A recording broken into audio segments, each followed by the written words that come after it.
How appropriate it seemed that the day before a team called the Saints would start their 1987 regular season campaign in the Superdome versus the Cleveland Browns on September 13th, that facility would be used for a mass to honor the visiting Pope John Paul II. And indeed, a good precedent would follow as the club would have its first ever winning season at 12-3. That 28-21 win over the Browns was only the fourth opening day win in club history. In addition, the Saints would also score 2 safeties in the contest. Saints lead 23-21. Second down and 6 from the 5 for Bernie Kosar and the Cleveland Browns.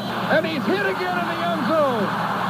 Safety. That's twice Kosar has been nailed in the end zone. The Week 3 contest at home against the Atlanta Falcons was canceled due to an NFL players' strike, and the game would not be made up. For the next 3 games, a combination of veteran contracted players who crossed the picket line, combined with replacement players, and in the Saints' case included New Orleans native John Fourcade, who had played for several non-NFL teams in the 1980s, helped the Saints to a 2-1 record, including an overwhelming win at home against the Los Angeles Rams, a loss at the St. Louis Cardinals largely contributed to special teams errors, and a win at the Chicago Bears in a close contest where strike kicker Florian Kemp made 4 field goals, and one of the 2 rotating quarterbacks for the Bears was future Saints head coach Sean Payton. And then it was time for the regular veteran players to return, though a handful of strike players were allowed to stay on. The next contest was October 25th in the Superdome against the San Francisco 49ers, a back-and-forth contest which resulted in a 24-22 loss when Morton Anderson missed a 52-yard field goal near the end of the game. However, what was stated after the game is more remembered than the game itself. Head coach Jim Mora to the media made it perfectly clear that the Saints weren't quite ready yet for the postseason. Could have, would have, should have is the difference in what I'm talking about.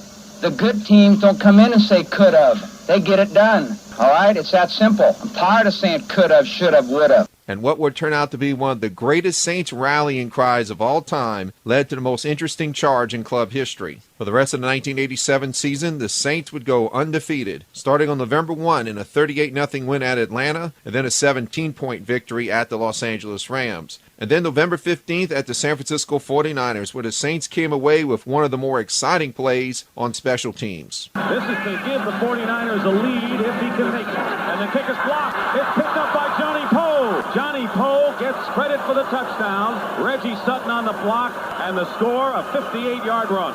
In the fourth quarter, the Saints had to fight back to get close with San Francisco. And now they'll be Morton Anderson's moment. With 1 minute and 11 seconds to go, Anderson has kicked 3 field goals today. This will be a 40-yard attempt. It's good. It barely made it over the crossbar, and the Saints mob Morton Anderson to give New Orleans a 26-24 lead.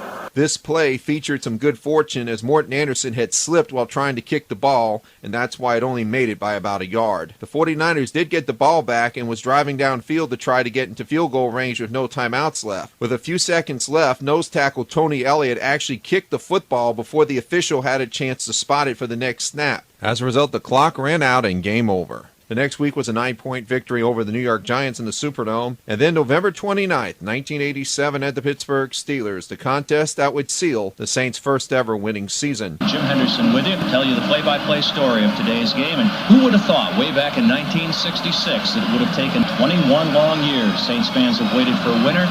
With a victory today, the Saints will ensure themselves of the first winning record in the franchise's history. Could this be the day that the Saints will be winners at long last? The Saints were losing 14-3 at halftime. Likely the key play of the game was early in the fourth quarter when Steelers defensive back Rod Woodson was trying to field a punt. The ball was knocked loose by linebacker Joe Colbrand and recovered by cornerback Dave Waymer. The Saints would gradually take the lead 20-14, and then one of the most famous goal line stands in Saints defensive history would follow. This will be, obviously, the play of the game.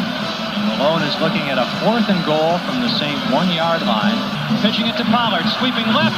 He stopped short of the goal line. The Saints have held him inside the 1 on 4th down, and the ball will go back to New Orleans. But there was still time left. The Saints would get the ball back, and on 4th down, punter Brian Hansen was asked to run out of the end zone for a safety, making it 20-16. Then the Saints would free kick where the Steelers would gradually drive downfield, eventually leading to this final play. Into the end zone, it's picked off by Waymer. Back to the 10, 15, this one is over. Back to the 30, Waymer's going to keep running to the 40. He tackled there, the Saints have won it. The Saints are winners for the first time in 21 years. The Saints are going to take a 20-16 victory back home to New Orleans, along with their first winning season ever. Saints fans could be dancing and parading down the street, down in Bourbon Street in New Orleans tonight, starting right now. It was a moment that Saints fans would forever treasure. During the post-game celebration in the locker room, cornerback Dave Waymer was overcome with emotion. Had pretty good coverage on the guy. God, excuse me, man. It's been a long time. You're a little overcome by the fact that you finally have a winning finish. Yeah, this is it. This is it. Good feeling? Yeah. This team deserves it too. And here's more memorable words from Jim Mora. By achieving this, people can no longer say and write and talk about that the Saints are the only NFL team never to have a winning season. The next week at home against the Tampa Bay Buccaneers in a 44-34 win, the Saints would seal their first ever playoff appearance. The next week, the Saints would beat the Oilers in the Superdome by 14, and then one of the greatest comebacks in Saints history would occur in the cold weather at the Cincinnati Bengals. Bobby Hebert was hurt early on in the contest, and the Saints would be down 24-3. Backup Dave Wilson would come in and lead the charge with 38 unanswered points in a 41-24 victory. Wilson goes up top. Mike Jones, touchdown New Orleans. Esiason is sacked. Ball's loose. New Orleans says they got it. They did. Pat Swilling comes up with the football.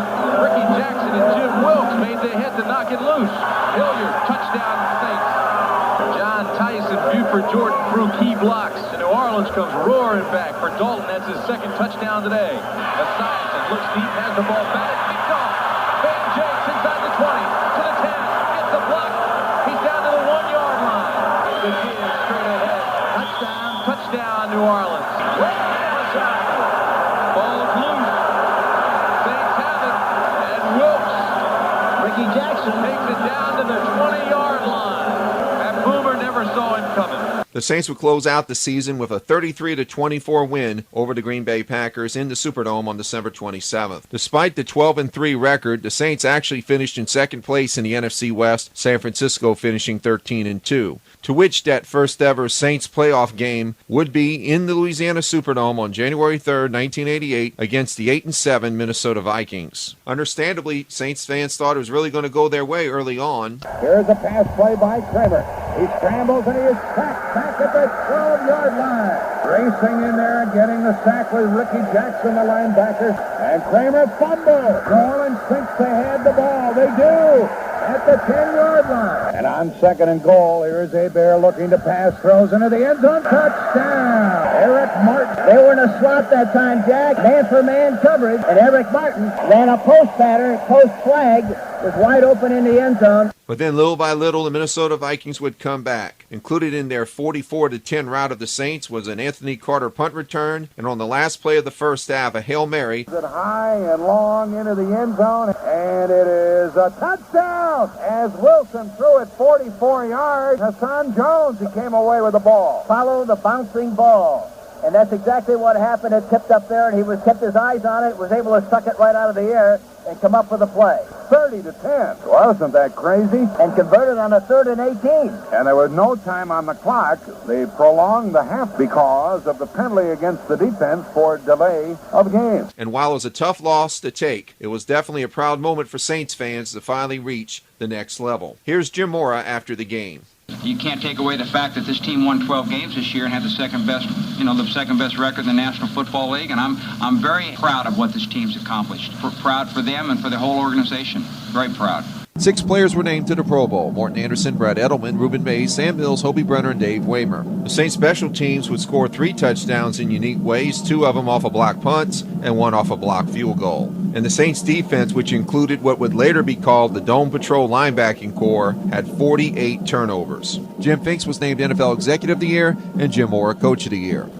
New Orleans Saints have had many training camps in their history, starting at Cal Western in 1967, Bowling Green, Kentucky in 1970, Hattiesburg, Mississippi in 71, Vero Beach in 74, Thibodaux in 75, back to Vero Beach from 76 to 84, Ruston, Louisiana in 85, and 86 and 87, Hammond, Louisiana. General Manager Jim Finks made a decision, finalized on April the 8th of 1988, that the Saints would move their training camp to La Crosse, Wisconsin. It was later disclosed that Mr. Finks felt the way Jim Mora pushed his players very hard during the practices that the excessive heat and humidity of South Louisiana may not be a very good environment for which that should occur. As a result, the cooler environment up north became the Saints' new summer home through 1999. The Saints started the 1988 campaign at home against the 49ers in a very tough and competitive 34-33 loss. Saints fans wouldn't have to wait very long for the Benson Boogie to return in celebrating Saints victories, as the Saints would rebound to win their next 7 in a row, with wins at Atlanta and at Detroit, where Ricky Jackson would score his only safety of his NFL career, at home versus Tampa Bay, and then a very exciting contest on Monday Night Football against Dallas on October 3rd. Dallas ties the game with 24 seconds left, but the Saints' resolve was still in place, as Mel Gray, who would bobble the following kickoff, would run it back 39 yards to the Saints' 42. 3 plays later, Bobby Hebert would hit Brett Perriman to get the Saints to the Cowboys' 32-yard line and set up Morton Anderson for the game-winning 49-yard attempt. And this sellout crowd will let you know what happened. Snap is back, kick is up, on its way, and it is good! The Saints have won!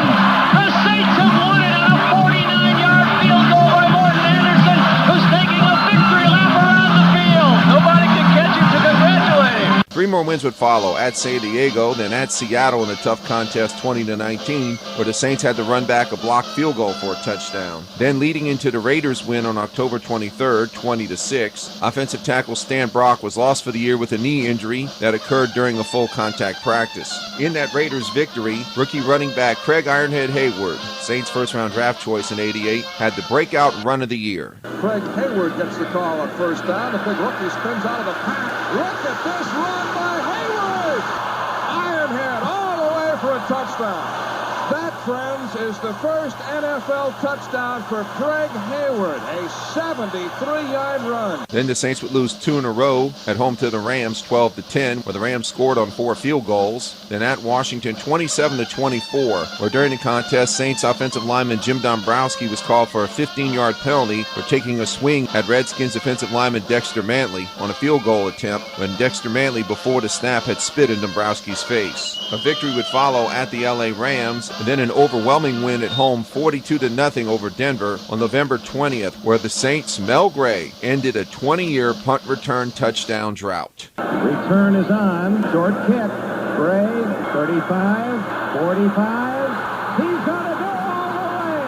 65 yards. Mel Gray, touchdown, New Orleans. The Saints were 9-3, but unfortunately were not able to get into the postseason. On November 27th on Sunday Night Football, in what ESPN would later call the greatest defensive NFL game it ever broadcast, the Giants defeated the Saints 13-12 on a late field goal. Then the next week at the Minnesota Vikings, the Saints would lose 45-3. And finally, in a game that decided both the playoffs and the division title, the Saints would lose at the 49ers 30-17. They would wrap up the season on December the 18th in a home win over Atlanta 10-9.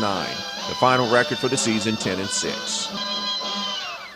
The offseason leading into 1989 was the first of 4 off seasons where the NFL invoked Plan B free agency, where every team could protect 37 players, whether or not their contracts were up. Any player left off the protected list could talk to other teams, and if said teams made them an offer, their current team had the right to try to match or beat the offer. The most noteworthy Saints departure was return specialist Mel Gray, who signed with the Detroit Lions. The Saints elected not to match the offer because at the time it was felt that Saints administration wanted players that did more than just play special teams outside of kickers and punters. Some felt the decision of letting Gray go would haunt the Saints on the special teams front for a handful of years to come. Probably one of the more interesting notes of the 1989 season was well away from the field, as Saints general manager Jim Finks was in line to possibly become NFL commissioner. However, after several stalemate votes in September into October, the old guard and new guard owners decided to reach a compromise,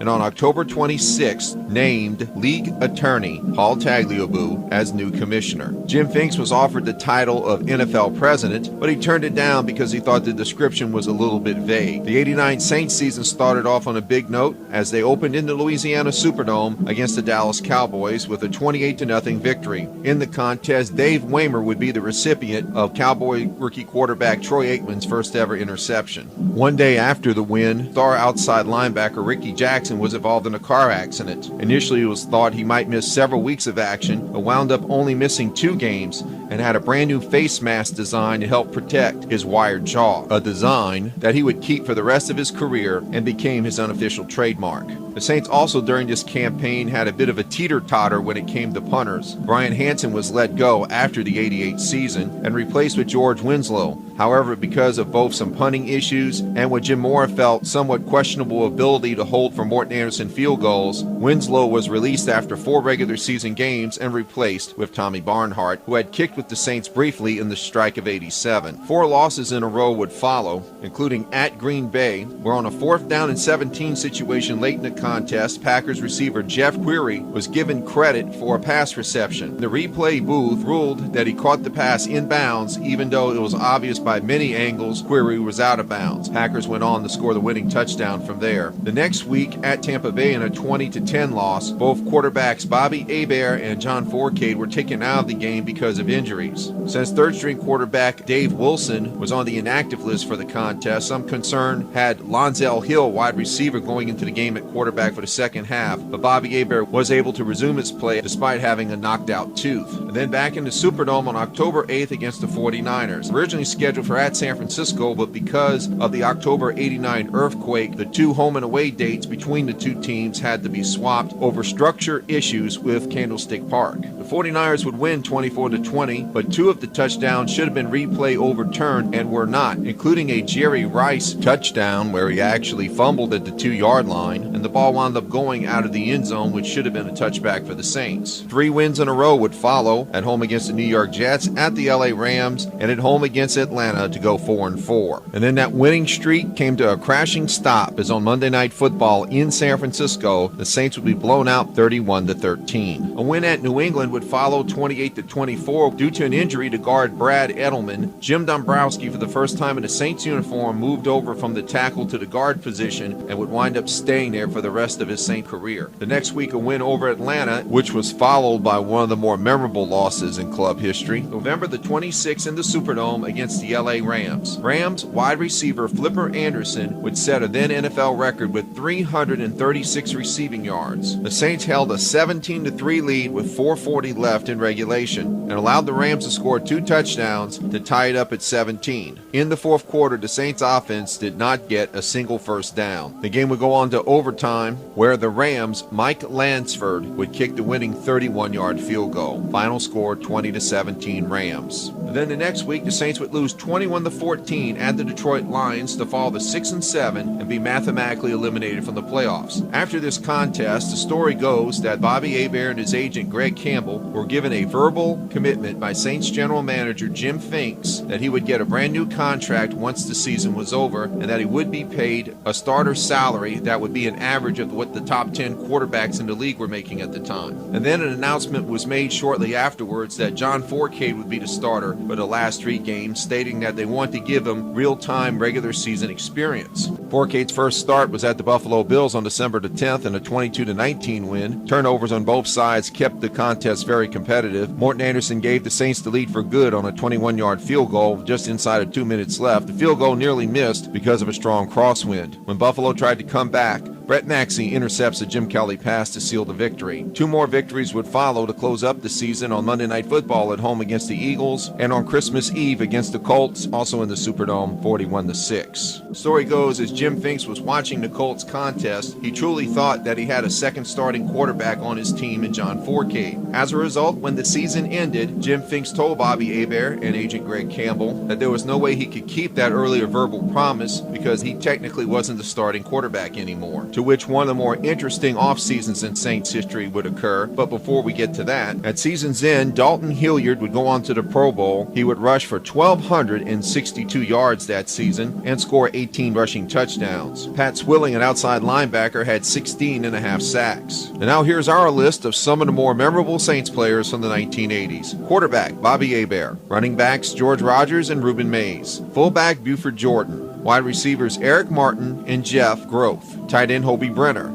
Offensive tackles, Stan Brock and Dave LaFari. Guards, Brad Edelman and Steve Trapillo. Center, Steve Court. Defensive ends, Frank Warren and Bruce Clark. Defensive tackles, Jim Wilkes and Tony Elliott. Linebackers, Ricky Jackson, Sam Mills, Pat Swilling and Jim Kovach. Cornerbacks, Dave Waymer and Johnny Poe. Safeties, Russell Gary and Frank Watlett. Kicker, Morton Anderson. Punter, Brian Hansen. Return specialist, Mel Gray. Special teams coverage, Benny Thompson. Deep snapper, Jim Peterzak. And holder, Brian Hansen. And now it's time for another Saints timeout.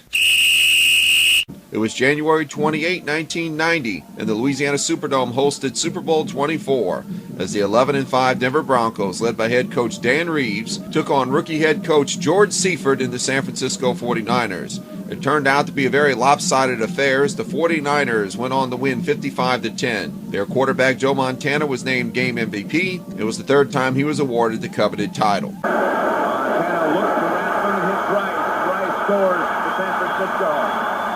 Montana, Matt Jones, 49er touchdown. Rathman, touchdown. Montana going up top to Rice, touchdown. 38 yards away. That's worse than being vulnerable. They're getting killed. 49ers wound up with 461 offensive yards and kept the ball for over 39 minutes. Joe Montana had 5 touchdown passes to set a then Super Bowl record. Wide receiver Jerry Rice had 7 catches for 148 yards and 3 touchdown catches. The victorious locker room featured the trophy presentation to 49ers owner Edward DeBartolo by new commissioner Paul Tagliabue. Eddie, today the 49ers finished their trip to becoming one of the elite teams in the history of the National Football League. The team did it in dominating fashion, as you've done in the playoffs, as you did it throughout the season.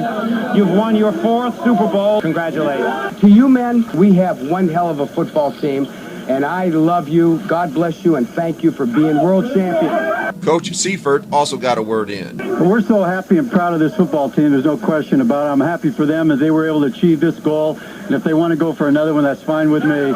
The off-season leading into the 1990 campaign was dominated by the Bobby Hebert contract situation. When Plan B free agency began on February 1st, Hebert was on the protected list. However, the most noteworthy unprotected player was fan favorite Dave Waymer, who left for the 49ers. Reports surfaced on March 27, 1990, that Raiders' Al Davis was ready to trade a 1st and 5th round draft choice plus running back Marcus Allen in return for Hebert. A later report had the Saints turning it down because they wanted guard Steve Wisniewski. Finks and Hebert would meet face-to-face on April 24th, their first meeting since the '89 season ended, but said meeting didn't come close to any agreement. Here's Jim Finks on the matter. How do you talk to some guy who says, I'm not going to play here under any circumstances? Make him an offer. Oh, obviously you don't know how this business works. I take his word for it that they will not play here under any circumstances. Through preseason, the trade deadline in mid-October, and the rest of the season, there was no contract nor trade. Here's Hebert from September 23rd. Well, I can go back to the Saints and play. I haven't burned any bridges. I have a great relationship with the players and the coaches. I think in New Orleans they have the greatest football fans in the NFL. It's just a matter of, the business of football, and I'm just trying to do what's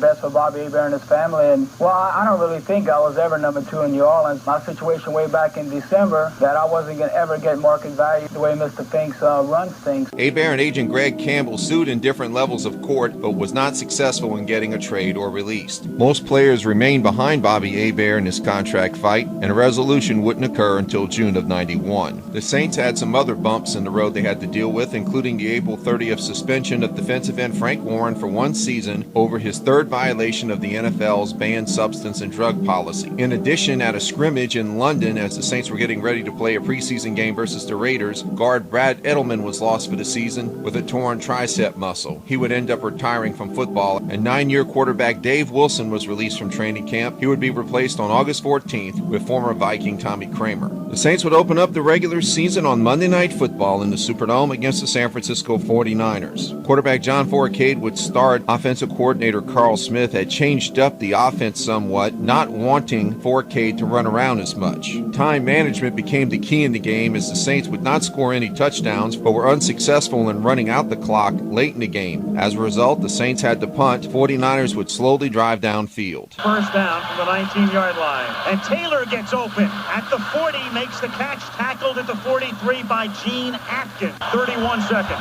And Montana does it to Rice, who makes the catch. That takes it to the 20. Prevent defense, and the 49ers are just eating it alive. As Montana stops the clock with 12 seconds. And here is Cofer now, officially 38.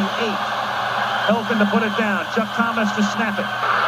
And the kick is good. And the Superdome is quiet. And the 49ers would win 13-12. Pounding loss at Minnesota would follow. Then the next week, the Saints would have their first victory of the regular season at home against the Cardinals. 2 days after the Cardinals win, Saints general manager Jim Finks still had concerns about the quarterback position. So instead of trying to reconnect with Bobby Hebert, he elected to make a trade with Dallas. The Cowboys sent quarterback Steve Walsh in return for a 1st and 3rd round pick in '91 and a 2nd round pick in '92 that some members of the media called the Lawrence Welk trade, a 1, a 2, and a 3. Upon trade completion, backup quarterback Tommy Kramer was released. On October 7th at the Atlanta Falcons, a back-and-forth contest, quarterback Chris Miller of Atlanta hits Andre Rison, wide receiver, on a short route that results in a touchdown with just under 1:30 left in the game. Falcons 28, Saints 27. The game that appeared to be a strange microcosm of the whole season was on October 14th at home against the Cleveland Browns. Very late in the contest, Morton Anderson makes a 30-yard field goal to put the Saints up by 8, 28-20. This, of course, in the era before the 2-point conversion came into the NFL. However, the Browns were offsides on the play. Coach Jim Mora elected to take the points off the board and take the 1st and goal at the 8. The Saints wound up losing yardage on the next 3 downs and be backed up, where Morton Anderson wound up missing the ensuing 39-yard field goal attempt. The Browns would get the ball back with 8 seconds to go, but were unsuccessful, and a loss at the Houston Oilers would follow. And then in the Superdome on October 28th, the Saints would lose to the Detroit Lions 27-10, a contest in which the Saints would have 8 turnovers. Then on November 4th at Cincinnati, in a 21-7 victory, the Saints had dual 100-yard rushers in Craig Hayward and Reuben Mays. Hayward would also get over 100 rushing yards the following week in a 35-7 victory over the Buccaneers in the Superdome. And then on November 25th in the Superdome, in a 10-7 win over Atlanta, wide receiver Eric Martin became the Saints' all-time leading receiver. On December 16th, they would lose to the Pittsburgh Steelers in the Superdome 9-6, one of the rare times an opponent did not score a touchdown and still retained as the victor. And then December 23rd at the San Francisco 49ers. The Saints were 6-8, struggling to stay in playoff contention. The Saints wound up winning the game 13-10. 53 seconds to go, and the 49ers 1 timeout left. Fumble! Dexter Carter's 2nd fumble of the game. Saints have it. Going into the last week of regular season football, the Saints had to win and the Dallas Cowboys had to lose in order for the Saints to get final wild card spot. This being the first year the National Football League expanded the playoffs from 5 to 6 teams in each conference. The Saints would play on Monday night in the Superdome against the Rams. However, there was actually some concern the game may not sell out in time for the local blackout to be lifted. The irony was the game did sell out because a rival car dealer to Tom Benson named Ronnie Lamarck agreed to buy out all the unsold tickets. On December 30th, the Atlanta Falcons actually did the Saints a favor by defeating Dallas in Fulton County Stadium. The Rams would come back to tie the game at 17 near the 2-minute mark. From there, the Saints would slowly take matters into their own hands. Short kick, 17-yard line, Gene Atkins. And he bumped out at the 43-yard line. Walsh underneath, it's Perryman to the Rams, 45, 1st down. It's caught by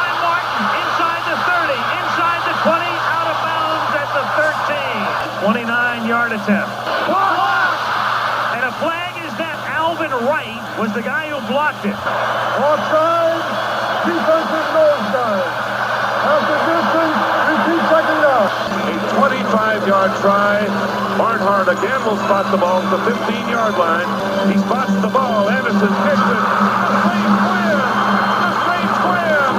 20-17. The Saints' victory put them at 8-8 and back into the postseason for the first time in 3 years. The playoff game was at Chicago, January the 6th. Probably the most controversial play of the game was when the Saints blocked a Chicago Bears field goal attempt and it was run back for a touchdown by defensive back Vince Buck. However, the play was called back because officials ruled cornerback Robert Massey lined up offsides on the play. The Chicago Bears did a good job of using their home field advantage along with time management, using running back Neil Anderson, who had 144 combined yards in the contest, plus the Bears' only touchdown scored by James Thornton. The Saints defense held firm, but unfortunately the Saints offense could not manage a touchdown. Morton Anderson responsible for 2 field goals. As a result, the Chicago Bears were the victors, 16-6.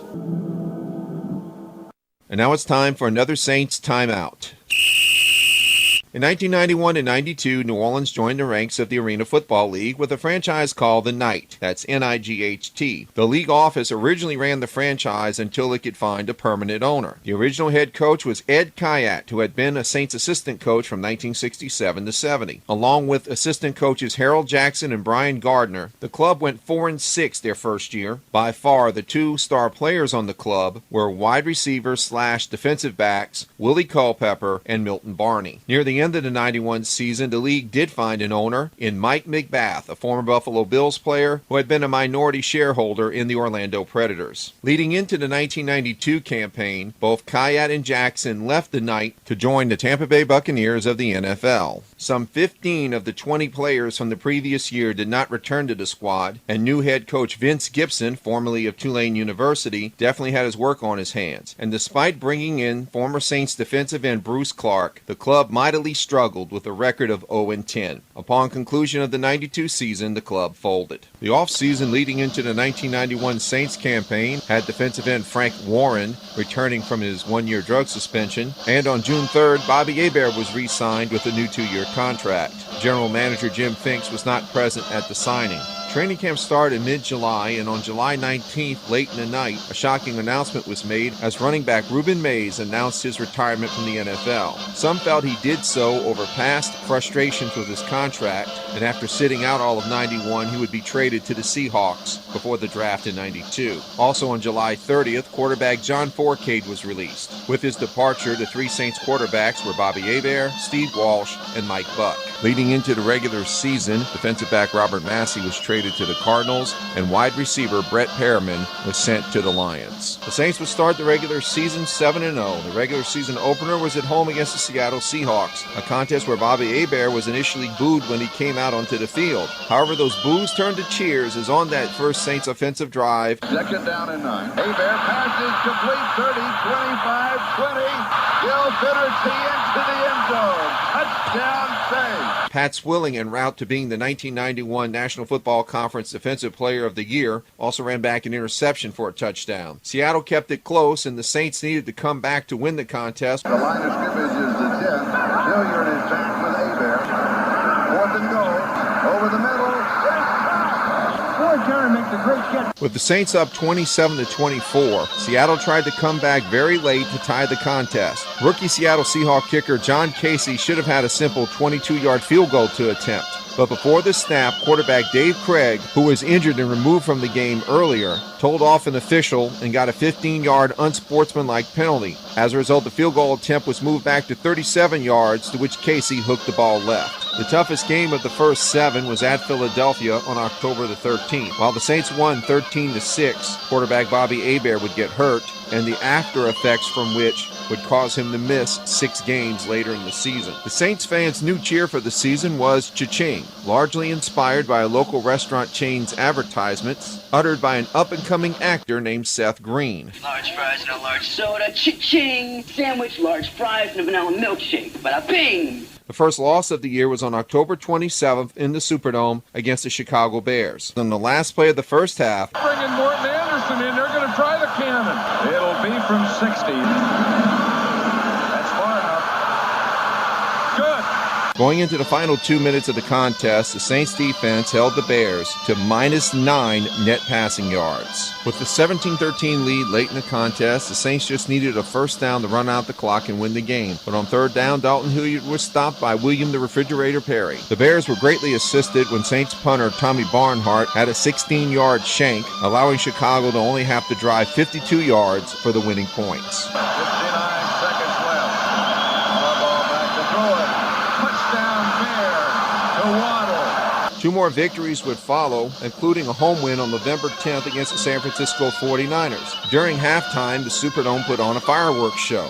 Apparently, one of the fireworks festered on a piece of canvas hanging above the Superdome. The result from that? Now there's guys out in the middle of the field. They're picking up the cinders or something. That's a stubborn fire. Oh, a big piece is falling down right now, right in the middle of the field. Officials ought to take time out. In fact, I think the referee just saw that one. That'll burn a hole in this artificial turf. This makes the football game become secondary. Firefighters are coming from all over. The guy is up on top putting the fire out with the blanket, and the thing that put it out was a big old bucket of Gatorade. It came from the Saints bench, just threw it on the fire. Saints would lose 4 games in a row from Game 11 through Game 14. This included a 24-21 loss at San Diego on November 17th, where defensive end Frank Warren picked up a blocked punt and ran it back for a touchdown. However, because of a late fourth quarter fumble by Fred McAfee, it allowed the Chargers to stay in the contest. And then later on the final play of the game, Chargers kicker John Carney makes the winning field goal. And then on Sunday Night Football, November 24th, the Saints hosted the Atlanta Falcons in a battle for the division lead. With 3 minutes left in regulation, a Fred McAfee fumble allowed Atlanta to tie the contest at 20.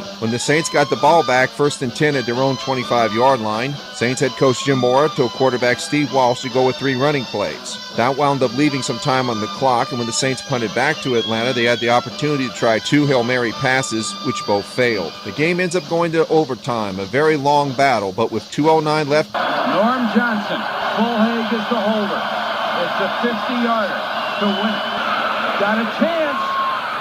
It's good. final score 23-20 Atlanta. Losses at San Francisco and Dallas would follow, and then Bobby Hebert returned to the lineup in time for a Monday night game at home. The Saints wind up running over the Raiders 27-0. And now heading into the last week of regular season football, the Atlanta Falcons held a slight tiebreaker edge over the Saints. Earlier in the afternoon, the Falcons lost to the Dallas Cowboys, opening the opportunity for the Saints to win their first ever division title. The Saints were on the road at the Phoenix Cardinals. The Saints would win the contest 27-3 thanks to a dominating offense, plus the Saints defense has 5 interceptions in the contest. Gene Atkins would get 3 of those, plus 2 fumble recoveries. The Saints were finally NFC West division champ. Here's Jim Mora in the victorious locker room. We got it done, that's what counts, right? Hey, getting it done what counts. It just took a little longer than we thought. Let me tell you something.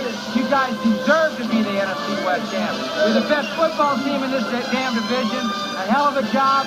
Feel good about it. I'm proud of you. Be happy. Enjoy it. You're the champ for the NFC West. And then on December 28th, the Saints would play in their 3rd ever postseason game, this time in the Superdome against the Atlanta Falcons. Going into the contest, the Saints were missing 3 defensive backs because of injury. In this very close contest, 3 officiating calls went against the Saints, which to some degree, according to replay, should have gone in their favor. The deciding play occurred with 2:41 left, as quarterback for the Falcons, Chris Miller, hit New Orleans native wide receiver Michael Haynes for a 61-yard touchdown pass. 2nd down and 9 at the 39-yard line.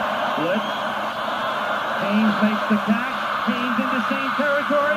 Michael Haynes, who was born and raised in New Orleans, has just scored a touchdown that may have taken the Saints out of the playoffs. And take the 27-20 victory. The Saints tried to come back afterwards, but Falcons defensive back Tim McKyer would intercept the pass. But overall, it was a season that definitely should be celebrated. Before the 1992 Saints campaign began, an important signing occurred on September 3rd as head coach Jim Mora and general manager Jim Finks were given 3-year contract extensions. 1992 was one of the best seasons in Saints history with a record of 12-4. The defense provided 18 interceptions and 57 sacks. Sack leaders included defensive lineman Wayne Martin, linebackers Ricky Jackson, and Pat Swilling. The defense was so pronounced at the February 1993 Pro Bowl, all four members of the Dome Patrol, Jackson, Swilling, Sam Mills, and Vaughn Johnson, played in the game at the same time. That defensive unit also scored 6 touchdowns, 3 off of interceptions by Toy Cook, Reggie Jones, and Vince Buck, and 3 off fumble recoveries by Sam Mills and 2 by Pig Goff. The Saints would start the season at Philadelphia on September 6 in a 15-13 loss, and then would come back the next week at home to beat the Chicago Bears 28-6, featuring long offensive touchdowns by Eric Martin for 52 yards, Wesley Carroll for 72 yards,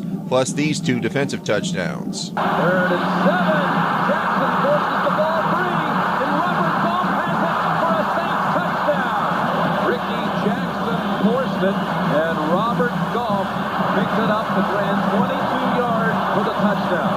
2:24 to go. Look out! This could be a touchdown. It's Reginald Jones. 2 touchdowns in the 4th quarter for the Saints. Saints defense, that is. A win at Atlanta would follow, and then on September 27th, a home contest against the 49ers that came down to the wire. The Saints would have the football at the 49er 12-yard line with 19 seconds left when Abear from the shotgun being flushed out, running away, gets away from Pierce Holt, throws in the back of the end zone. It's a jump ball, and San Francisco has intercepted the football. San Francisco's John Johnson. Final score, 49ers 16, Saints 10. 5 straight wins would follow at Detroit versus the Rams, at Phoenix versus Tampa Bay, and at New England. Then the rematch on November 15th at San Francisco, another tough loss. With just under a minute to go. Young to throw, and the pass caught by Brent Jones. Touchdown. 2 touchdown catches by Brent Jones here in the 4th quarter. The 8-yard touchdown pass would give the 49ers a 1-point lead. The Saints would then try to drive downfield to get into field goal range. On what turned out to be the last play of the game, Dalton Hilliard would lateral to tackle Richard Cooper. Richard Cooper runs out of bounds, but is hit late by a 49er defender. The officials refused to throw a flag on the play, which would have been 15 yards and put the Saints in field goal range from Morton Anderson. Final score, San Francisco 21-20. And then the Saints would have to play 3 games at home in 11 days. A Monday night win over Washington 20-3, a Sunday contest over Miami 24-13, and a rather interesting and perplexing contest at home against Atlanta on Thursday night with a 22-14 win. The Saints would not score a single offensive touchdown in the game. Tommy Barnum, you betcha, who blew one earlier in case you joined us late, one right through his hands, resulted in an Atlanta touchdown. Morton Anderson has kicked 5 field goals tonight. Late in the game, the Saints defense would have a response. Intercepted Troy Cook. Is it a touchdown? It is. The Saints were fortunate since replay was no longer in effect after 6 consecutive seasons because Toy Cook stepped out of bounds on his way to the end zone, but the officials didn't catch it. 10 days would go by before the next Saints game, which was a win at the LA Rams, and then a tough loss would follow at home on December 20th against the Buffalo Bills. Jim Kelly and his vaulted offense was just a little bit better than the Saints and came out with the 20-16 win. The last regular season game of the season was the day after Christmas on a Saturday at the New York Jets. Saints walk away with a 20-0 win, including this touchdown. 3rd down and 7. Nagel loses the ball, and it's stripped and picked up by Sam Mills. Mills into Jet territory, and he's going to outrun the Jet offensive line. Jim Sweeney and score a touchdown. No penalty markers are down. The play would cover 76 yards. And an interesting factoid for all you trivia fans. The Saints kicked off to start both the first and second half. The Saints won the toss in the first half and elected to defer. As a result, the Jets elected to receive to start the game. In the second half, because of a brisk wind, Jim Mora elected to take the wind to his back in the 4th quarter. As a result, the Jets decided to receive. And then the Saints were back in the playoffs, hosting the Philadelphia Eagles on January 3rd, 93. The Saints would lead 17-7 at halftime. Handoff goes to Hayward over right tackle. Touchdown Saints. It's 6-0 with 9:20 remaining in the 1st period. Other Saints first half scores included a Morton Anderson field goal and a 7-yard touchdown reception by Quinn Early. However, at halftime, offensive coordinator Carl Smith elected to make adjustments. As a result, the 3rd quarter was a stalemate, a field goal for each team, Saints winning 20-10 after 3. And then from 11 minutes left in the 4th quarter to 2 minutes left in the contest, the Eagles would come storming back with 26 unanswered points. Cunningham going deep. Touchdown. Fred Barnett, a diving catch. the scoring also included a safety by defensive end Reggie White and an interception run back by Eric Allen. It was one of 3 interceptions in the second half by the Eagles defense, largely aided by those Saints adjustments. In addition, prior to the 26 unanswered points, the Saints only had 1 first down in that second half. It was a disappointing way to end such a great season. However, the upcoming offseason would bring some changes that would be rather surprising and stunning.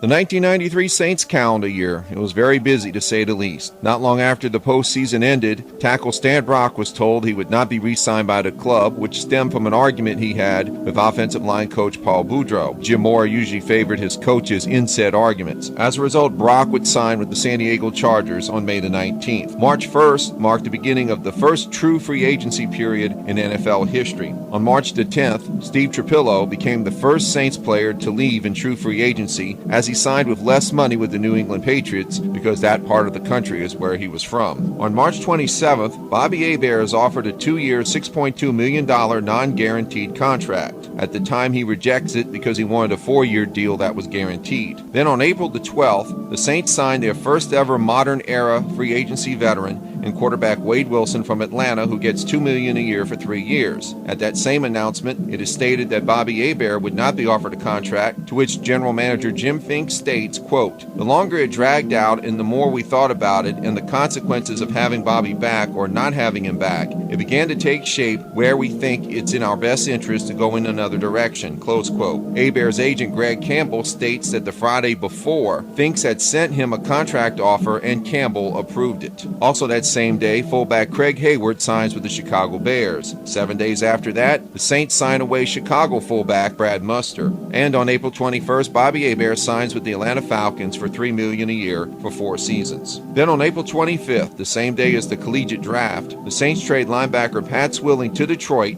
in return for the Lions' 1st and 4th round draft selections. Even though Swilling had a no-trade clause in his contract, he agreed to waive it so the deal could occur. The first of the Saints' 2 first-round selections in the draft was offensive tackle William Rowe from Louisiana Tech, who would become one of the great names in Saints history along the offensive line. Also chosen in the first round was tight end Irv Smith. Chosen in the 5th round of that same draft was Tyrone Hughes, a New Orleans native from St. Augustine High School, who was a kick returner as well as wide receiver and defensive back at the University of Nebraska. He would become the star return man the Saints had been looking for since the departure of Mel Gray after '88. And then came a rather unfortunate announcement on April 29th. Here's Saints owner Tom Benson.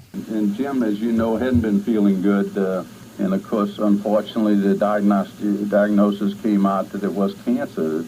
It's terrible. 1 day later, it was confirmed Jim Finks was diagnosed with lung cancer. As a result, Tom Benson took over the title of interim general manager for the 1993 season. During the exhibition season, Saints center Joel Hilgenberg was injured, so as a result, Coach Morris signed his brother Jay, the longtime Chicago Bear and Cleveland Browns center, to a 1-year contract. The 1993 regular season would start off on spectacular fashion on Sunday Night Football. The Saints would win the contest 33-21. The play that symbolized the excitement of the contest came in the 4th quarter. 4th down and 3 from the 42-yard line. I think the Saints are going to bring them all. It's a blitz and a fumble. The Saints pick it up. 45, 40, 35, 30, 25, 20. Frank Warren will score. Unbelievable. 48-yard fumble return. The sack was by Sam Mills. And then the next week, September 12th, at the Atlanta Falcons, the Saints would finish with 557 total offensive yards. It started off exciting as Lorenzo Neal, fullback from Fresno State, drafted in '93, would run 74 yards for a touchdown. He unfortunately would injure his lower leg later in the contest and be out for the rest of the season. The Saints would have a 31-10 lead through 3 quarters. Bobby Hebert would come into game 4 Atlanta, replacing Chris Miller, and lead them to 3 consecutive touchdowns, including a 98-yarder to future Saint wide receiver Michael Haynes. Earlier in the contest, Morton Anderson had made a field goal, which gave him the then NFL record of 25 consecutive field goals made. He would go on to miss 2 field goals in the contest, including one with roughly under 1 minute to go that kept the game at 31. The Falcons get the ball back, and on that ensuing drive... 2nd down and 6, Hebert back to pass. Fumbles! Saints recovered the 32! Ronaldo Turnbull, Bobby Hebert, steps up to the pocket, but Turnbull came behind him, caused the fumble. The Saints fall on it, and I think Morton Anderson's going to get another opportunity. Turnbull's sack, forced fumble, and fumble recovery of Hebert led to this game-winning Morton Anderson field goal. 43-yard field goal attempt. Barnhart to hold. hold with 5 seconds left. Here's the snap, ball down, kick in the air. It's good! The Saints win! Morton Anderson redeems himself.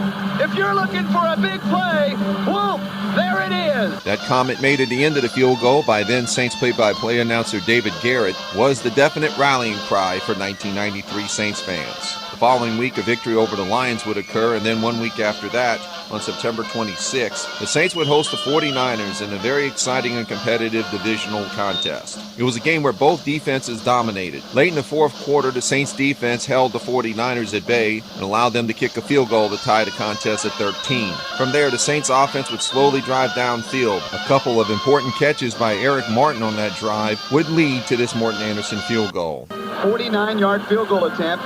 Barnhart to hold. 10 seconds remaining.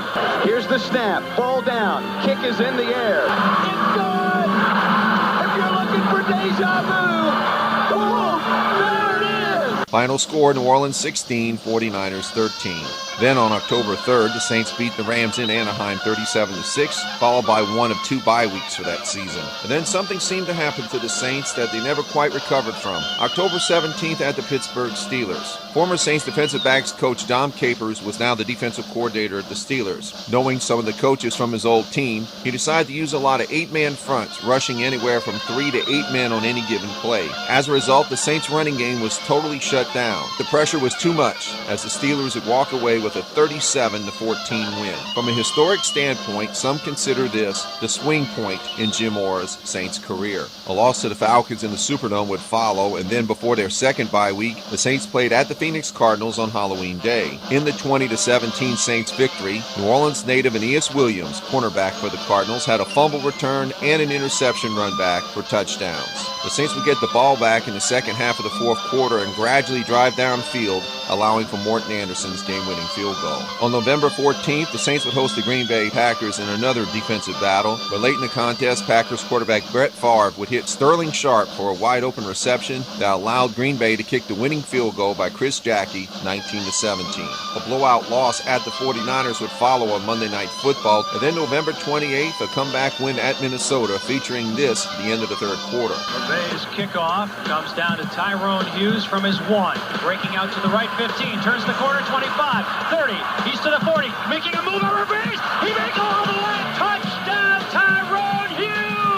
In the fourth quarter, Morton Anderson makes a 24-yard field goal to give the Saints a 17-14 lead. With 44 seconds left in the game, the Vikings drove downfield to try a 41-yard Fuad Reveille's field goal. The attempt was good, but a flag was down, holding on Fred Strickland of the Vikings, so the second attempt is moved back for a 51-yard try. Reveille kicked the ball a little low, allowing Saints defensive tackle Jim Wilkes to block the attempt, with the Saints gaining victory. Then on December 5th, the Saints lost at the Cleveland Browns 17-13, a contest where Saints quarterback Wade Wilson was sacked 9 times to tie a then club record. 1 week later in the Superdome, the Saints were upset by the Rams 23-20 in a game where the Saints were favored by 14 points. In the latter 2/3 of the season, some noted about Wade Wilson's release getting more and more stiff. Some may have contributed that to his diabetic condition. And then December 20th, Monday Night Football in the Superdome against the New York Giants. What's remembered more about the 24-14 loss was that quarterback Wade Wilson injured his knee while attempting to throw. Some fans were actually cheering in the stands, to which Jim Mora let his feelings be very well known. And tonight I saw and heard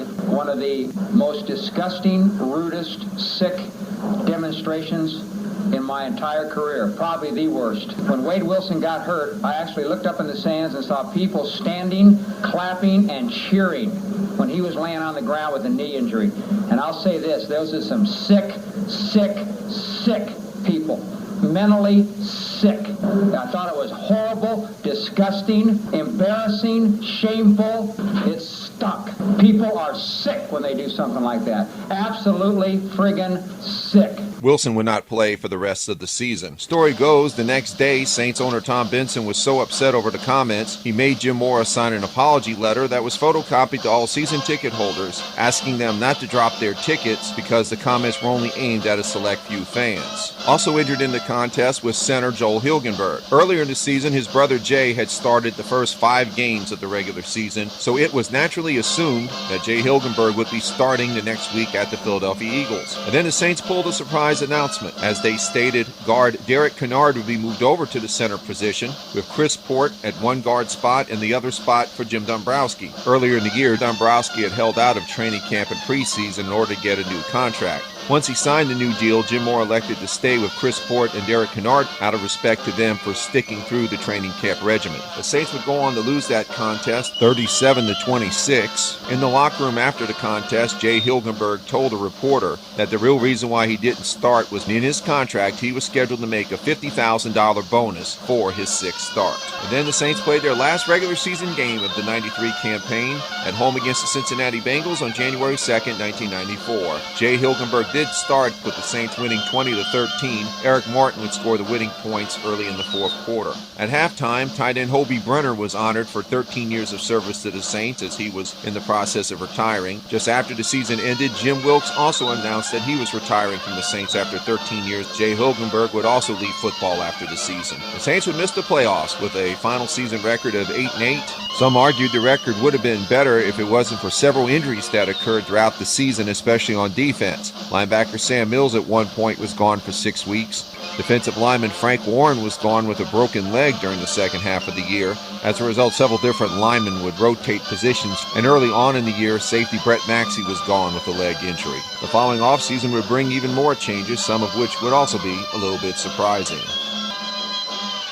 January 4th, 1994, Tom Benson announces general manager by committee, where Jim Mora is named head coach and vice president. His equal partners on the football side are executive vice president Jim Miller and personnel head Bill Kaharick. Some feel Benson was convinced this was the best direction to go, for it would save him money via not having to hire an outside GM. Others felt some employees suggested this over worry of getting fired if an outside GM came in. Also on this date, Jim Mora released offensive line coach Paul Boudreaux. A common theme for the Saints from 1994 to 96 seemed to be reacting to other teams' offers to free agents instead of acting first. The club often used the term declining players as a public relations way to express they weren't automatically willing to re-sign anyone, including fan favorites. Players who left in the 94 free agency period included Gene Atkins to Miami and Brett Maxey to the Falcons. Center Joe Hilgenberg was cut with the Saints working out a deal with Dolphins center Jeff Ulenake. Also signed were tight end Wesley Walls, wide receiver Michael Haynes, and linebacker Darian Connor, who was signed in late July out of concern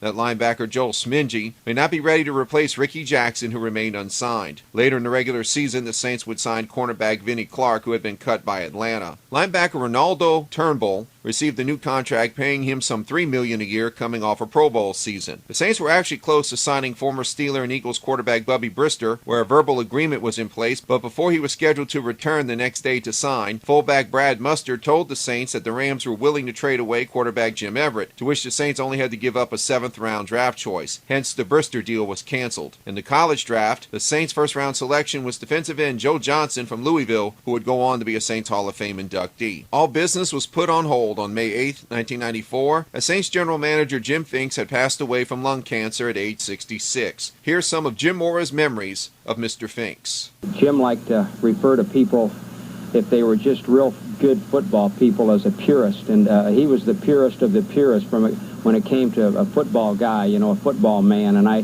think that everybody that came in contact with him in our business had such a great deal of respect for him because of that. On July 22nd, 2 days after training camp started, linebacker Vaughn Johnson was waived over residual issues stemming from an earlier staph infection. He would sign with the Eagles midway through the regular season. 4 days later, Jim Mora announced that the contract offer to Ricky Jackson was being withdrawn, ending Jackson's 13-year tenure with the club. Some felt it wasn't necessarily money being the issue, but friction over Jackson's comments to the press over the team's stumble in '93. City Champ would sign shortly afterwards with the 49ers, and ironically face off against former teammate Stan Brock with the Chargers in that season's Super Bowl, which the 49ers won. Another major personnel decision was made on August 28th when fan favorite Eric Martin was released. The Saints' all-time leading receiver would later sign with the Chiefs.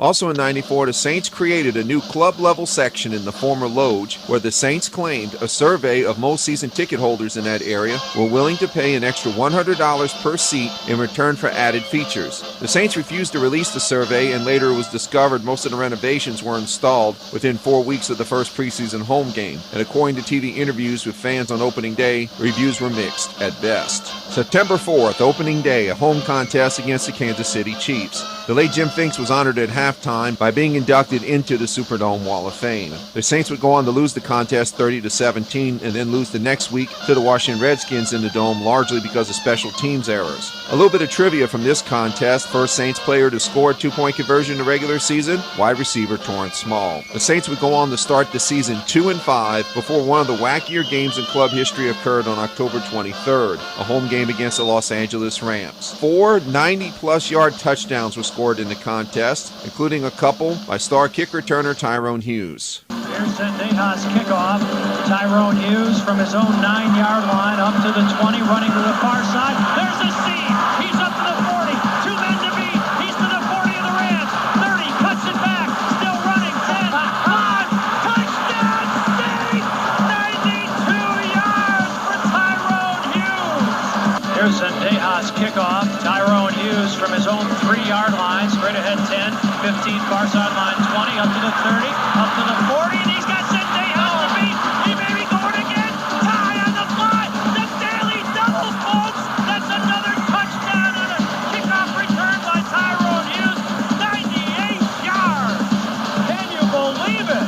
The 2 long TDs by the Rams came in controversial fashion. In the second quarter, defensive back Toby Wright picked up a Lorenzo Neal fumble and ran it back 98 yards for a touchdown. Later, it was discovered by a sideline camera that Neal's knee was down by contact before the ball came out. Then in the fourth quarter, when Rams' Robert Bailey ran back a 103-yard punt return for a touchdown, Wesley Walls and other Saints players swore to head coach Jim Mora that one of the officials in the end zone blew the play dead, and there was probably some evidence to that case because both the Rams offense and the Saints defense were coming out on the field, which only added further controversy because if it was a valid score, both teams should have been penalized for too many men on the field. Tyrone Hughes would finish this game with an incredible 304 kick return yards and add another 43 punt return yards. Final score, New Orleans 37, Rams 34. The next week at Minnesota, a heartbreaking loss as quarterback Warren Moon for the Vikings would throw a late touchdown pass. Warren Moon. The Vikings have the lead. Final score, Minnesota 21, Saints 20. A week later, back in the Superdome to play the Falcons. The Saints were down 17-0 in the first quarter before they would slowly come back and make it a very competitive game by the end of the third quarter.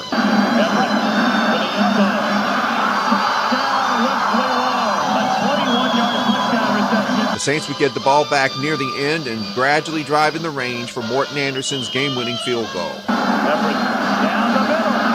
Caught by Troy Small. Down to the 35. Clock running down to 30 seconds. Here comes a blitz. Caught by Erling. Close to the 20. Anderson, 39-yard field goal attempt. As you look at the ball being played down here, Morton Anderson drilling the field goal. Final score, New Orleans 33, Falcons 32. A loss that the Raiders would follow, and then on Monday Night Football at home against the 49ers, it was Ricky Jackson's return to the Superdome, just donning another uniform. The game stayed very competitive in the first half, largely thanks to the Saints defense, as Tyrone Hughes would pick up a fumble and run it back 86 yards for a touchdown. But the 49ers would blow it away in the second half, final score 35-14. Story goes when the game was over, head coach Jim Mora called all of his defensive players to go in one wing of the locker room, where according to one report, literally chewed out every single defensive player and coach on the squad. It caused some friction that would result in some changes at season's end. 2 wins would follow at the Los Angeles Rams and at the Atlanta Falcons on Sunday Night Football, December 11th, and then a tough Monday night loss to the Dallas Cowboys in the Superdome, 24-16. However, the season would close out at the Denver Broncos, another squeaker of a win, 30-28. In the contest, wide receiver Torrance Small would have 200 receiving yards, the second most in Saints history for one game, the record at the time going to Wes Chandler, who had 205 receiving yards on opening day in 1979 against Atlanta. Tyrone Hughes would finish the season with 1,556 kick return yards and 143 punt return yards. Defensive end Wayne Martin would have 10 sacks, linebacker Darian Connor 10.5, and the club would end the season at 7-9. The 1995 Saints calendar year started on a very interesting note in early January as head coach Jim Mora released defensive coordinator Steve Sidwell and defensive line coach John Pease. Mora felt there was a decline in the overall defense, especially in the latter half of '94, and as a result he hired Monty Kiffin to be the new defensive coordinator. On January 26th, the Saints training facilities on David Drive in Metairie suffered severe damage from a fire that was traced back to a heating element in a hot tub being left on overnight. The team would use temporary trailers until a new facility would be built about a year later. And then free agency would begin, and on March the 9th, longtime Saints fan favorite Sam Mills would leave to go to the Carolina Panthers to be reunited with their new head coach, former Saints defensive backs coach Dom Capers. Linebacker Darian Connor would also go to Carolina. Defensive back Vinnie Clark would go to Jacksonville. It's these three players that Jim Mora stated to the press in January of '95 that he wanted to sign back the most. On March the 20th, Frank Warren, longtime defensive end from 1981 to '94, announced his formal retirement. Then on April 22nd, the college draft was held. The Saints in the first round selected linebacker Mark Fields, recognized as one of the fastest linebackers in the National Football League for the second half of the 90s and the early 2000s. The Saints' most noteworthy signing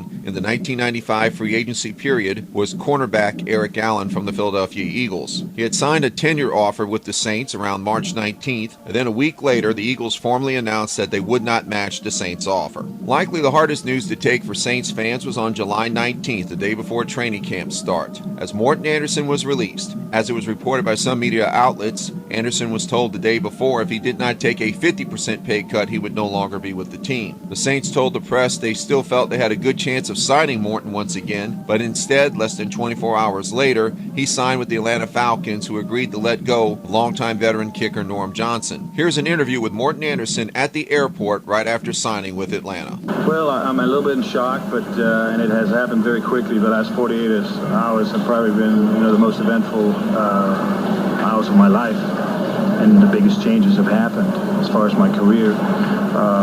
It's sad in one sense because I've spent 13 years, all of my career with one organization, and I'm certainly thankful for that. And I want the people in New Orleans to know that I am very thankful, and I will miss them, and they've been great to me.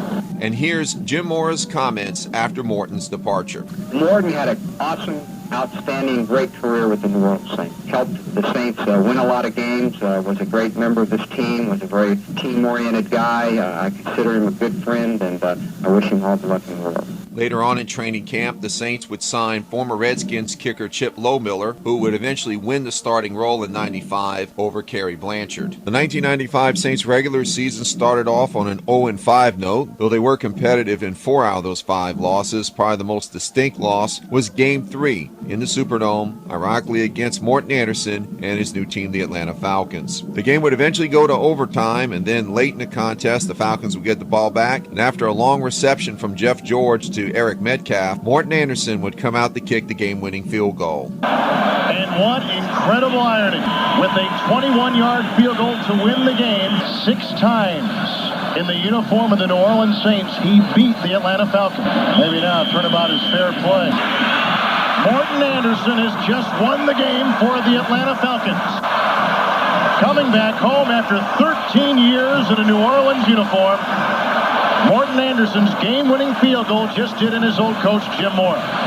Final score, Atlanta 27, New Orleans 24. This contest would be the first of 10 in a row that Atlanta would win over New Orleans. Some national media outlets reported after the 5th loss that Saints owner Tom Benson tried to contact former Cowboys head coach Jimmy Johnson about coming immediately over to the Saints and taking over as head coach. When Johnson replied to Tom Benson, he told him no, he would not accept the job out of respect to Jim Mora, who had been way too loyal to Mr. Benson for too many years. Johnson further stated indicated to Benson that if a change needed to be made, that he should wait and do so at the end of the season. Once Jim Mora got wind of the story, some felt that this was the gradual eroding of the professional relationship between him and Tom Benson. The Saints would finally win after a bye week on October 15th over the Miami Dolphins, 33-30, only to lose the next week at Carolina, 20-3. And then the Saints would gather more momentum for the rest of the season. On October 29th at San Francisco, they would squeak out a defensive struggle, 11-7. Because of continued struggling play by kicker Chip Lohmiller, he would be released after the game and replaced 2 days later with former 49ers kicker Doug Bryan. Bryan would end up making 4 field goals in his first Saints regular season contest, a home game on November 5th over the St. Louis Rams, 19-10. The next week, a squeaker of a game once again against the Indianapolis Colts in the Superdome. Final score 17-14 as former Saints kicker Kerry Blanchard would miss the tying field goal wide left with under a minute to go. A blowout loss the next week at Minnesota would follow, and then an 8-point victory at home on Sunday Night Football over Carolina, and then a 31-17 win at New England. A defeat would follow at Atlanta, 19-14, in which Jim Everett was intercepted very late in the contest. A shellacking by the Packers would come the following Saturday, and then a 12-0 victory over the Jets to close out the season 7-9. Some interesting season stats include quarterback Jim Everett with 3,970 passing yards, Tyronn Hughes had 1,617 kick return yards, and defensive lineman Wayne Martin with 13 sacks. The offseason leading into 1996 would definitely be interesting. On January 13th, Tom Benson holds a press conference announcing that Bill Kuharich is elevated to full general manager, ending the 2 years of the GM by committee format. Jim Mora is promoted to vice president as well as head coach. Later in January, Monty Kiffin resigns as defensive coordinator to take the same position with the Tampa Bay Buccaneers. Afterwards, the Saints promote Jim Haslett to defensive coordinator, had been the linebackers coach the previous year. In free agency, wide receiver Quinn Early leaves to go to the Bills, Richard Cooper, offensive tackle, to the Eagles. Some noteworthy signings by the Saints in the same free agency period included defensive back Mark McMillan from the Philadelphia Eagles and Greg Jackson from the Giants. And fan favorite safety Vince Buck was released on June 26. On May the 9th, the Saints dedicated their brand new facility. It was the first time in club history that all of their operations were going to be located at one site. Just a few days before the move, Vice President Jim Miller was fired. In an interview after the dismissal, he stated, Tom Benson told him, quote, "You think too much like Jim thinks," close quote. Some felt Tom Benson wanted to run the team more like a business than a football organization. The Saints started the 1996 regular season 0-5, though these losses weren't quite as close as they were the previous year. The club would briefly turn things around on October 6 in a home game against Jacksonville, 17-13. With 1:45 left in the game, Jim Everett hits this 6-yard touchdown pass. First and goal at the 6. Plenty of time. Touchdown! Horace Small. The Jaguars tried to come back late in the contest, but a couple of Hail Marys fell short. The following week, also at home against the Chicago Bears, in a contest where Saints fullback Ray Zellers had 174 rushing yards and 1 touchdown, it stayed close down to the wire, tied at 24 when Doug Bryan was called out to take the lead. They're going to mark it at a 54-yarder. This would be a career long for Bryan. Got a good kick into it. It's good. Doug Bryan gives the Saints the lead with 1:44 remaining. On the ensuing drive, the Saints defense would step up. 3rd and 6. Craig hit by Stokes and he fumbles it. Saints pick it up and taken down at the fringe. Dixon comes up with a Stokes after Stokes leveled Craig. Final score, Saints 27, Bears 24. And then 1 week later at the Carolina Panthers, a 19-7 loss. Jim Mora was so frustrated that after the game, he didn't mix words. We couldn't do diddly poo offensively. The second half, we couldn't stop the run. Every time they got the ball, they went down and got points. We got our totally kicked in the second half. I'm totally embarrassed and totally ashamed. Coaching did a horrible job. The players did a horrible job. I couldn't be more upset. It was apparent the frustration of 10.5 seasons and not being able to continue as a winning team would lead Jim Mora to resign the next day. I have decided to resign today as head coach of the New Orleans Saints. I would like to say I have thoroughly enjoyed the 10.5 years I have spent with this organization, and I've been very fortunate and very blessed to work with some outstanding people, coaches, and players. I would also like to thank the New Orleans Saints fans for their support. This also has meant a great deal to me and my family. I would encourage everyone to continue to support this team and this organization. Story goes the following day, on the 22nd of October, General Manager Bill Kuharich was ready to hire Chet Franklin from the personnel department as the head coach. However, internal strife within the organization, especially amongst the assistant coaches, led to that being scrapped. However, Kuharich did call an announcement that offensive coordinator Carl Smith had been relieved of his duties. There were mixed reviews on that decision. Some felt that maybe he was let go because he was not doing a good job, while others felt it was more a public relations move since Carl Smith was the subject of a lot of public criticism. So on October 23rd, Rick Venturi, linebackers coach, was named the interim head coach. I'm so proud of the players, the coaches, really everybody in the operation, and I'm so happy for them, really, for staying the course, for hanging in there. Professional sports, when you go through these hard times, it's as tough as it gets, and I'm just so proud of their effort to never have lost it and to keep playing every week and finally to get some positive results. Venturi would go 1-7 in his Saints tenure, the only win on December 15th at the New York Giants, 17-3. One special footnote: at the end of the 96 season, longtime Saints strength and conditioning coach Russell Paternostro elected to retire to go into other business avenues.